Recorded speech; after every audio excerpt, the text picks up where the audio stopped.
Hoje o tema da nossa mensagem é a esperança em meio ao caos. E a gente vai fazer essa meditação usando o Salmo 51, os versículos 9 e 10, e também o livro de Romanos, capítulo 7, e os últimos 2 versículos eles se unem com uma mesma ideia, um mesmo entendimento. Isso é esperança para nós em meio ao caos. Então, vamos ler esses 2 versículos de Salmos 51, 9 e 10. Diz assim: esconde o rosto dos meus pecados e apaga todas as minhas iniquidades. Cria em mim, ó Deus, um coração puro e renova dentro de mim um espírito inabalável. Então, o que a gente vê no versículo 9? A gente vê Davi orando, pedindo, suplicando que Deus esconda o rosto dos pecados dele, apague as iniquidades dele. Ou seja, Davi se sente como um homem que caiu na lama, né? Ele está totalmente sujo, ele pede que Deus o limpe, ele pede que Deus o lave, mas ele também pede que Deus se esqueça que ele se jogou naquela lama. Ele está pedindo que Deus o perdoe dos seus pecados. E é muito importante a gente observar que este versículo é uma oração de Davi, mas ele não pode estar desligado do versículo 10, que é onde Davi fala assim: cria em mim, ó Deus, um coração puro. O que Davi ele está expressando aqui nessa oração? 2 coisas. Primeiro, ele sente a sua corrupção, ele sente a sua maldade, ele sente o pecado latente no seu corpo. Mas a segunda coisa é que ele reconhece que se Deus apenas o perdoar, não vai mudar nada na vida dele. Ele precisa que Deus faça algo a mais dentro dele. E esse algo a mais é que Deus crie dentro dele um coração novo. E essa é a esperança em meio ao caos, que é o tema da nossa mensagem de hoje. Veja, quando a gente olha no Antigo Testamento, o que a gente vê? Quando os homens cometiam pecados, o que eles faziam?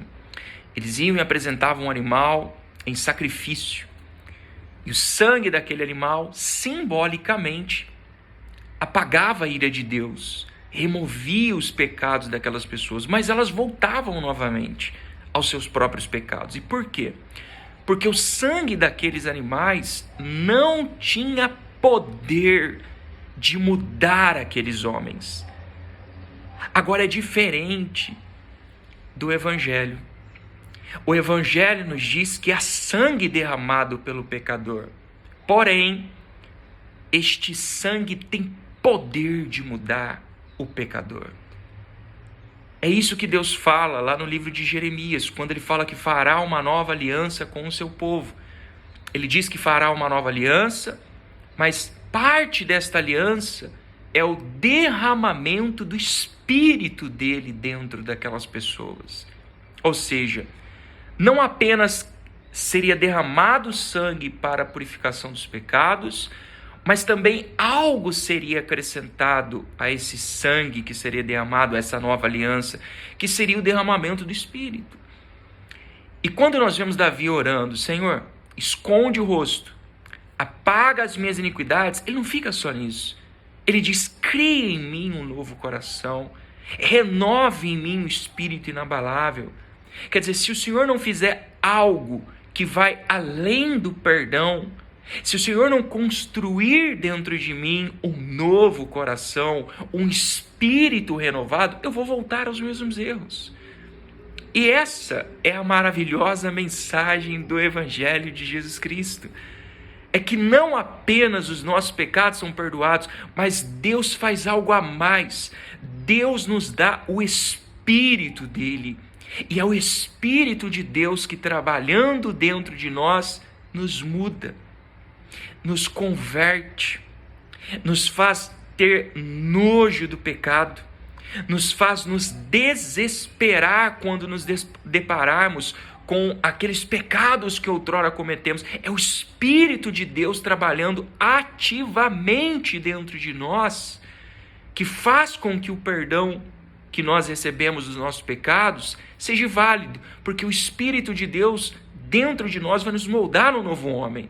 Um homem que não vai sentir mais prazer em voltar àquele pecado, um homem que não vai mais ter prazer em desagradar a Deus. E é justamente isso que Paulo fala nos últimos 2 versículos de Romanos capítulo 7. Vamos ler? Desventurado o homem que sou, quem me livrará do corpo desta morte? É uma pergunta. Se você ler o capítulo 7, você vai ver que Paulo ele está falando: aquilo que eu não quero é aquilo que eu faço, o pecado que habita em mim. Paulo se vê totalmente escravo de uma vontade interior que não o permite fazer aquilo que ele sabe que tem que fazer, que é o correto. Então ele diz: desventurado o homem que sou, quem poderá me livrar disso? E o versículo final conclui com um dos versículos mais gloriosos da Bíblia, que é o Evangelho, que é a boa notícia, que ele diz assim: graças a Deus por Jesus Cristo, nosso Senhor. Esse é o Evangelho. O homem em meio ao caos, perdido em seus pecados, há uma luz, há uma esperança. E essa esperança é Jesus Cristo. Por isso que quando você se depara com seus pecados, e você está lá totalmente pedindo perdão a Deus por coisas que você tenha cometido, é sábio e inteligente que não apenas você peça perdão, mas você peça para que Deus crie em você um novo coração.